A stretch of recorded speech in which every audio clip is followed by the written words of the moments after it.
Hey y'all, in this throwback video I'm going to show you how I make my sweet potato casserole. It's very easy and y'all are going to love this. So let's get right to the recipe.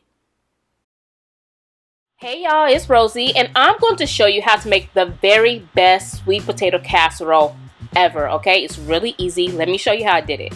So first off, I did bake my sweet potatoes and I just scooped out the filling and I whipped it up until it looked just like that. As you see, I have it in a large mixing bowl and I'm going to start sprinkling in some granulated sugar. Followed by that granulated sugar, I'm going to pour in some salted melted butter. And then we're going to add in some vanilla extract. Make sure it's real vanilla. Don't use the imitation stuff. It does not taste the same. And now we're going to pour in some pure maple syrup. This is a sweet recipe, but I promise you, it is so good, okay? So now we're going to pour in some milk. I'm using whole milk. If you want, you can use evaporated. And then we're just going to mix everything up until everything is nice and well incorporated.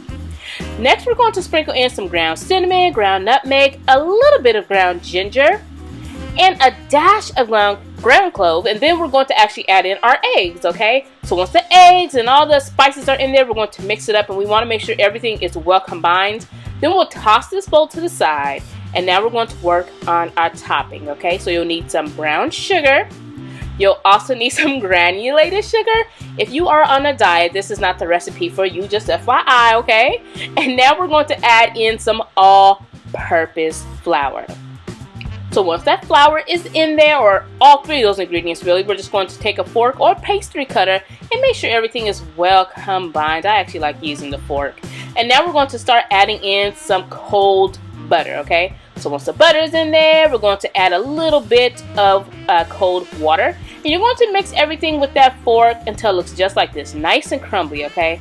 And you know what? Now we are ready to put everything together. So I have my baked dish here. I'm going to butter it up. I'm still using salted butter. And then I'm going to pour in our sweet potato filling. Once that's in there, we are going to top this with, get ready, marshmallows. I love marshmallows. I swear I do. So we're going to top this with marshmallows. This is like our middle layer. And then we're going to top the marshmallows off with our crumbly topping. And I'm just fast forwarding this part because it took me a long time. I wanted everything to be well distributed on top. So this is what it looks like before it goes in the oven. We're going to place it or put it in the oven on 350 uncovered. We baked it for 45 minutes and this was the finished look. Tell me that does not look amazing.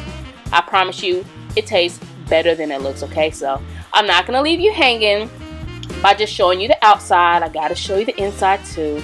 Look at that. If that's not food porn, I don't know what it is, okay? Now don't forget, this is a must recipe, so head over to my blog, iHeartRecipes.com, print it out, and make sure it's on your holiday table.